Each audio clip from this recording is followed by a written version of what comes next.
Mesdames et messieurs, bonjour. J'ai le plaisir d'accueillir aujourd'hui une figure emblématique de la politique européenne. Il s'agit de M. André Flao, ministre d'État belge, ancien président de la Chambre des représentants, député fédéral et plusieurs fois ministre, dont celui de la Défense nationale et des victimes de guerre. Nous le recevons aujourd'hui à ce titre pour nous parler de la culture de la mémoire, du devoir de la transmission et du vivre ensemble, sur lesquels M. Flao a particulièrement travaillé, puisqu'il a initié une résolution au Parlement de la Fédération Wallonie-Bruxelles dans le but de valoriser l'enseignement et le travail de mémoire concernant les événements historiques survenus sur le territoire belge, tels que, par exemple, la bataille de Gembloux-Chastre, qui met en lumière la dimension multiculturelle de la solidarité en temps de guerre. L'objectif souhaité est d'intégrer l'histoire de cette bataille au cours de citoyenneté dans les écoles. Monsieur Flao, bonjour et merci d'avoir accepté notre invitation à cette émission de Midi 1 Europe-Afrique. Merci. Alors, vous êtes un fervent défenseur de la culture de la mémoire et du devoir d'histoire que vous voulez perpétuer, comme je l'ai dit, à travers un certain nombre d'actions. Alors, quelle est l'utilité d'un tel travail aujourd'hui ? Mais vous savez, on entend très souvent dire si on ne connaît pas son histoire, on est condamné à revivre les événements qui s'y sont produits. Je crois qu'il y a une série de choses qu'aujourd'hui on ignore parce qu'on n'enseigne plus. On n'enseigne plus la citoyenneté, on n'enseigne plus le civisme et on ne donne pas non plus suffisamment d'éclairage sur ce qui s'est passé parfois il y a quelques années ou de façon plus lointaine, pour démontrer que les combats pour la paix, les combats pour la liberté, ce sont des hommes et des femmes qui les ont menés pour défendre les valeurs de la démocratie, mais que finalement, pour défendre ces valeurs de la démocratie dans nos pays, eh bien, on a dû quelquefois faire appel à des personnes venues de très loin pour justement combattre ceux qui étaient des envahisseurs, ceux qui étaient quelque part menaçants pour nos libertés ou tout simplement qui nous avaient privés de cette liberté. Nous sommes aujourd'hui dans les commémorations de la bataille des Ardennes, oui, mais avant cela, au début de la guerre 40, dans la région de Gembloux et Chastre, c'est-à-dire au sud du Brabant wallon et au nord de la province de Namur, il y a eu des combats et dans ces combats, il y a eu effectivement des militaires venus du nord d'Afrique qui ont combattu, ont donné leur vie pour nos libertés. Et ça, je crois qu'à l'époque où nous vivons, où on parle de vivre ensemble, c'est sans doute la meilleure illustration de ce que ces personnes ont sacrifié leur vie pour nous. Et aujourd'hui, dans cette nécropole de Gembloux-Chastre, où chaque année, il y a des commémorations, et c'est des commémorations assez particulières, puisque la moyenne d'âge diminue et le nombre de participants augmente. J'ai produit il y a quelques mois une plaquette qui reprenait les témoignages des responsables marocains, mais aussi l'ambassadeur d'Algérie, de Tunisie, du Sénégal, de France, de Belgique, et d'autres responsables politiques belges qui plaidaient tous pour qu'effectivement on mette en avant ces sacrifices, puisqu'à Chastre, au moment où je vous parle, il y a encore là pratiquement 240 militaires marocains qui sont enterrés, qui n'ont pas rejoint leur pays. Il y a aussi des Sénégalais, il y a aussi des Tunisiens, et il y a quelques années, le président sénégalais est passé, Macky Sall est passé, le président de l'Assemblée marocaine est venu également, et chaque année, le haut représentant pour les résistants du Maroc honore de sa présence cette cérémonie du début du mois de mai. Donc, c'est un élément ponctuel dans notre histoire, mais important parce qu'il a toute cette symbolique de multiculturalité, de multiculturalité aussi, dans le respect des convictions, des opinions de chacun. Je crois que c'est important de répéter effectivement que les soldats qui venaient, vous disiez, du nord de l'Afrique, c'était des Marocains, des Tunisiens, des Sénégalais, des Algériens. Est-ce qu'aujourd'hui, il y a encore un besoin de solidarité interculturelle ? Est-ce que ça se justifie encore aujourd'hui? Et si oui, pour quelles raisons? Plus que jamais.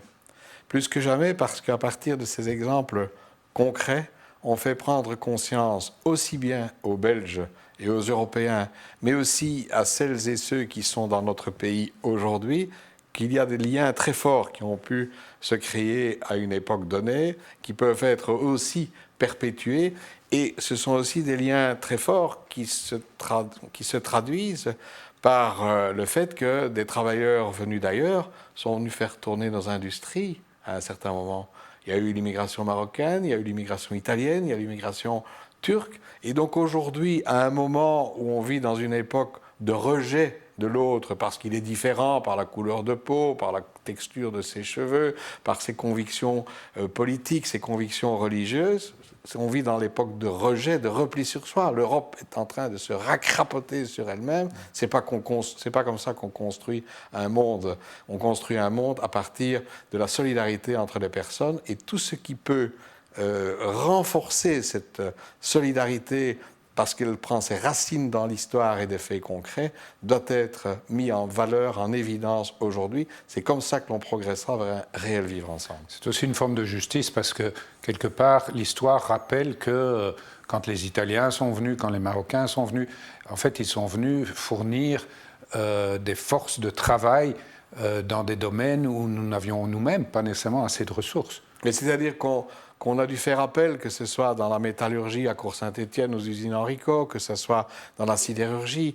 La tragédie du Bois du Casier illustre très bien ce scandale de la façon dont les travailleurs italiens ont été traités dans notre pays. Il y a une très belle bande dessinée qui va sortir. Il y a aussi des films de Mourad Boussif qui démontrent très bien avec les couleurs du sacrifice, les larmes. Je ne sais pas, j'avais dire le titre, mais enfin, c'est deux films remarquables qui montrent sans trop de paroles, sans faire des opérations commerciales, combien sur le plan humain ce sacrifice a été important. Mais c'est aussi un sacrifice qui a été vécu au quotidien par ces travailleurs qui venaient chez nous pour trouver de l'emploi, pour trouver du travail pour leur famille, et qui n'étaient pas toujours respectés comme ils devaient être respectés. Ça, il faut rétablir ces vérités. Alors là, on parle beaucoup de la Belgique, mais à niveau d'autres pays européens, et la France, on le sait, il y a eu des phénomènes du même genre, de migration de travailleurs finalement, ou de migration aussi de combattants. Pourriez nous préciser un petit peu ce qui... C'est-à-dire qu'il y a eu des phénomènes dans chacun des pays d'Europe, avec des approches différentes. Aujourd'hui, le monde a changé, et si la question que vous me posez est de savoir comment nous devons aujourd'hui être partenaires par rapport à tous ces pays africains dont venaient ces personnes, nous devons être des partenaires, nous devons avoir des contacts avec ces peuples, et je dis bien ces peuples, sans avoir la nostalgie de la colonie, sans faire du paternalisme, mais effectivement baser tout cela sur le partenariat, parce que le partenariat, c'est aussi le respect mutuel pour progresser ensemble.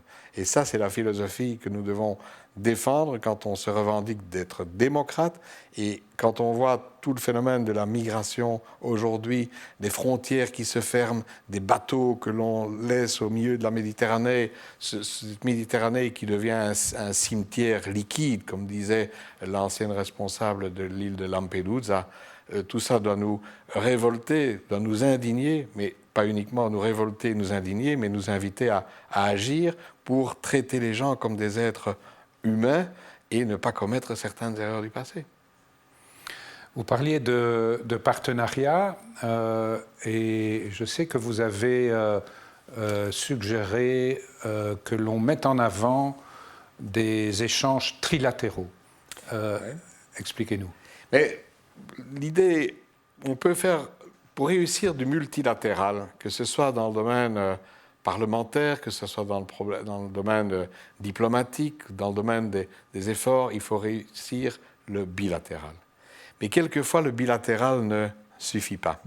Et si vous prenez, par exemple, le Congo, où là aussi, il y a un exemple qui peut être donné, des militaires congolais sont venus mourir pour nous, et ils sont morts aussi quelquefois chez eux pour nos libertés. Et c'est ainsi que le président Tshisekedi est allé s'incliner devant la tombe du soldat inconnu. C'était une suggestion que j'avais faite. Je croyais que c'était mieux d'aller devant le soldat inconnu, comme disait Tervuren. La symbolique était plus forte, plus utile pour nous que pour aussi les Congolais chez eux. Et donc, si on prend le Congo et les relations avec la Chine, eh bien, effectivement, les rapports peuvent être économiques. Mais si, autour de la table, on amène un interlocuteur, comme la Belgique par exemple, eh bien, cet interlocuteur autour de la table, qui ne peut pas avoir un esprit néocolonial ou paternaliste, qui est là pour effectivement aider à ce que les choses se passent bien pour les deux parties en présence, eh bien, si on le fait, on aura un effet de rassurer les Chinois et aussi de rassurer les Congolais. Et je crois que de part et d'autre, ça peut être accepté. Tout simplement parce que j'ai pu constater, j'ai eu l'occasion, quand j'étais président de l'Assemblée, d'accueillir le président Xi Jinping. Et j'ai eu l'occasion, lorsque je l'ai rencontré à son hôtel ici à Bruxelles, de parler de cette trilatéralité. Et aujourd'hui, revient dans les discours d'interlocuteurs chinois, mais aussi d'interlocuteurs congolais d'aujourd'hui ou d'hier, avec qui je continue à parler, cette idée de trilatéralité fait son chemin. Comme toutes les idées, elles sont parfois considérées comme dangereuses, mais je crois que l'intérêt, ce serait de le mettre sur le terrain de façon pilote pour démontrer que c'est peut-être là une voie nouvelle pour le partenariat international. Et vous constatez que je n'utilise pas le terme coopération, parce que la coopération a toujours cette notion un peu paternaliste.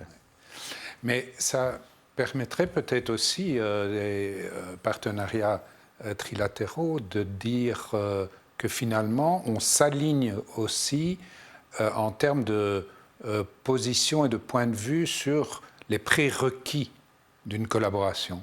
Parce que les Russes ou les Chinois ne s'embarrassent pas de savoir si ces pays africains sont des démocraties ou des bonnes démocraties, s'il y a une bonne gouvernance, si on respecte les droits de l'homme, alors que l'Europe, c'est quasi un postulat avant de prendre langue avec eux.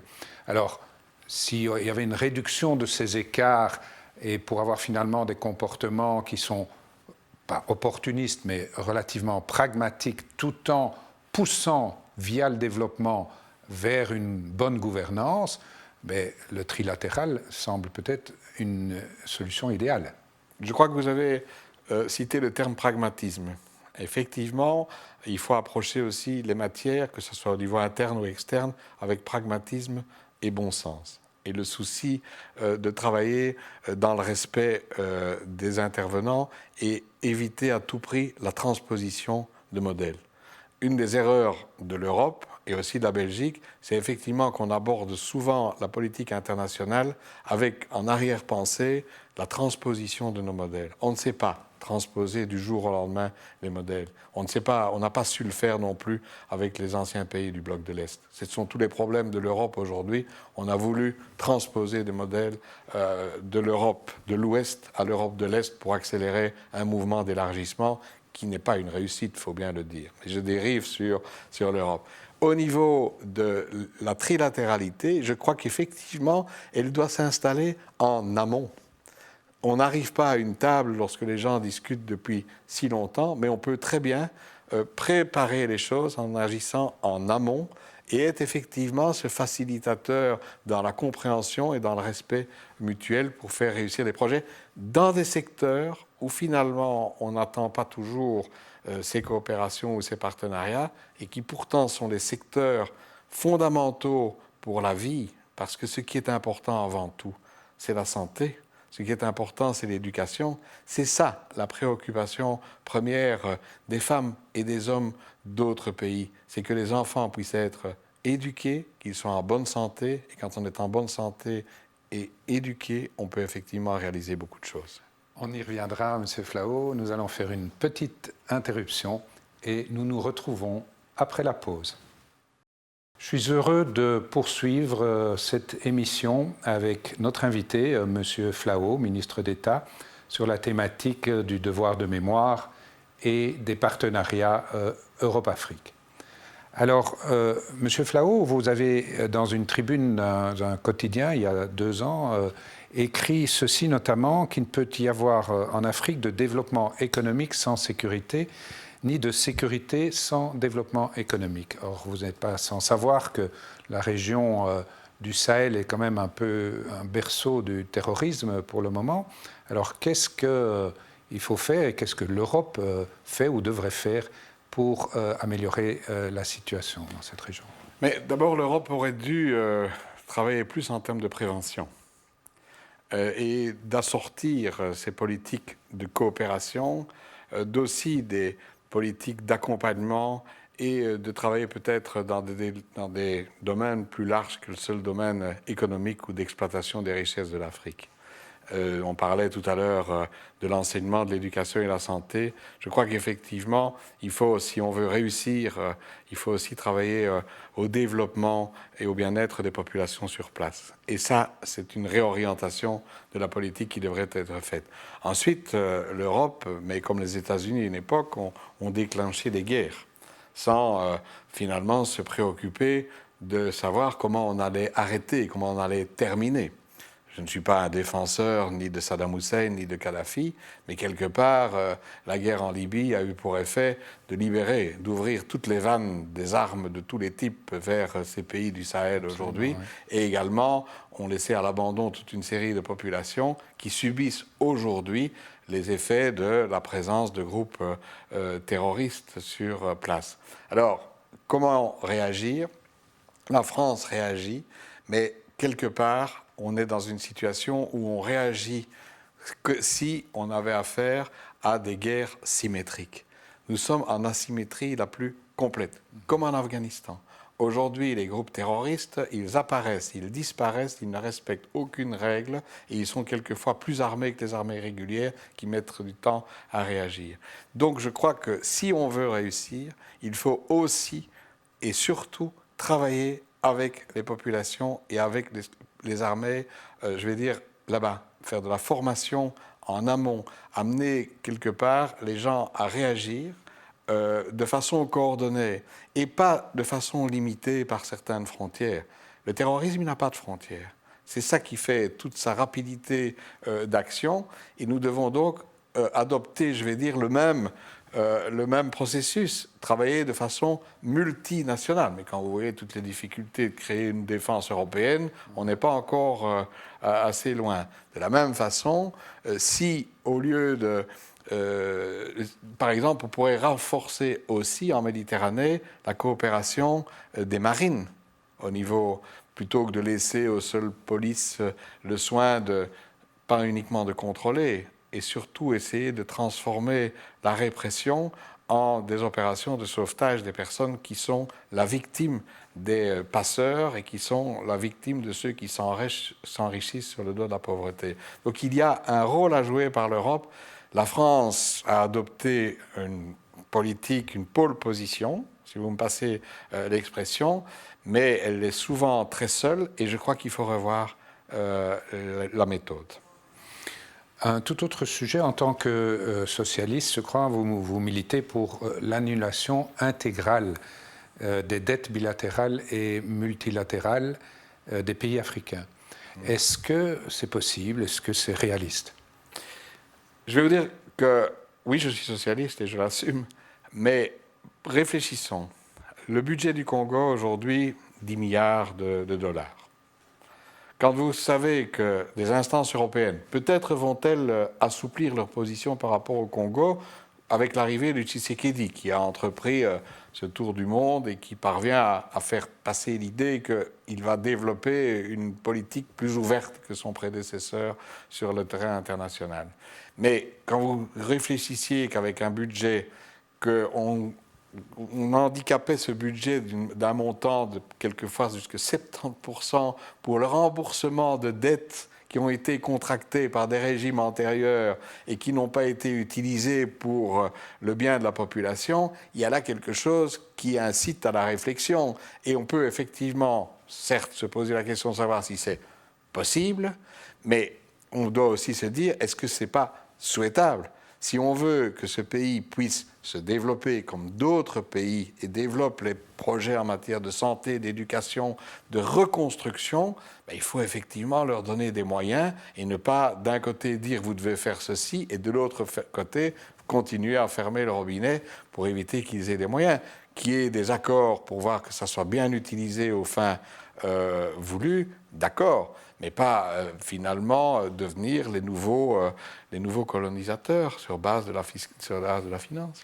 On parlait de leadership tout à l'heure. Le Maroc dispose aujourd'hui, lui, d'une politique orientée vers l'Afrique de plus en plus, de coopération sud-sud. Ça sous l'impulsion de Sa Majesté le roi Mohamed VI. Quel regard vous portez, vous, sur la politique africaine du royaume ? Je crois d'abord que vous venez de parler de Sud-Sud. Moi, je dis que l'Europe doit aussi, et la Belgique doit aussi retrouver le chemin de l'axe naturel de solidarité qui n'aurait jamais dû disparaître, à savoir l'axe de solidarité nord-sud, sud-nord, voire sud-sud. Et donc, à ce titre-là, le partenaire marocain peut être effectivement un relais dans la politique que l'Europe devrait développer, la Belgique au sein de l'Europe, pour justement ne pas oublier qu'il y a le pourtour méditerranéen, mais qu'il y a aussi en Afrique et en Afrique centrale une série de pays qui ont besoin de devenir nos partenaires et auprès desquels nous pouvons jouer un rôle fondamental pour les populations. Donc, de façon, je crois, naturelle, avec le rôle joué par le Maroc sous l'impulsion du roi, je crois que nous pouvons être des partenaires privilégiés. Et on a dit qu'il y avait ce lien déjà historique, ce lien de mémoire, qui doivent nous permettre de travailler ensemble pour justement renforcer ce lien entre le nord et le sud et le nord, et être utile sur l'ensemble du continent africain en respectant chacune et chacun. Donc il y a une complémentarité entre le travail fait sous l'impulsion du roi du Maroc et également sur le travail que l'on devrait pouvoir mener dans notre pays et au niveau européen. Est-ce que le Maroc peut aussi jouer un rôle, et d'une manière générale l'Afrique et l'Europe ensemble aussi, sur le phénomène des migrations ? Oui, et pas uniquement en termes de collaboration rapprochée des services de renseignement et de sécurité. Il y a le phénomène de la migration, il doit être aussi traité en amont par des politiques de partenariat intelligentes sur place, en amont. Et il faut aussi traiter le dossier de façon humaine. J'ai dit tout à l'heure le rôle que pouvaient jouer les armées, par exemple, pour éviter que la Méditerranée devienne un cimetière liquide en permanence. Mais il y a aussi, je vais dire, tout ce qui doit se faire au travers de l'éducation pour avoir une meilleure compréhension par-delà les appartenances géographiques, par-delà les provenances, par-delà aussi les convictions religieuses, d'où l'importance d'avoir des cours de citoyenneté dans nos écoles. Je ne connais pas de religion qui ordonne de tuer. Ce sont les dérives de religion qui ordonnent de tuer à un certain moment.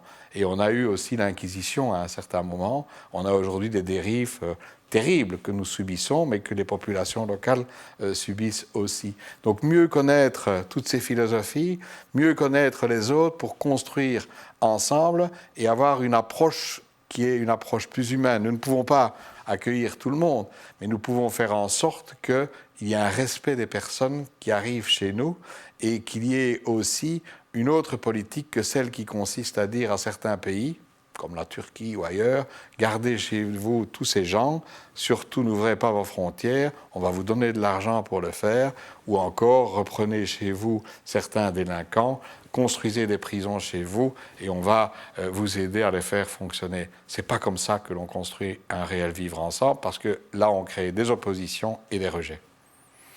Deux mots peut-être pour terminer, parce qu'on a évoqué la sécurité, on a évoqué un peu la démocratie, le développement économique, etc. C'est tous ces grands défis pour l'Afrique.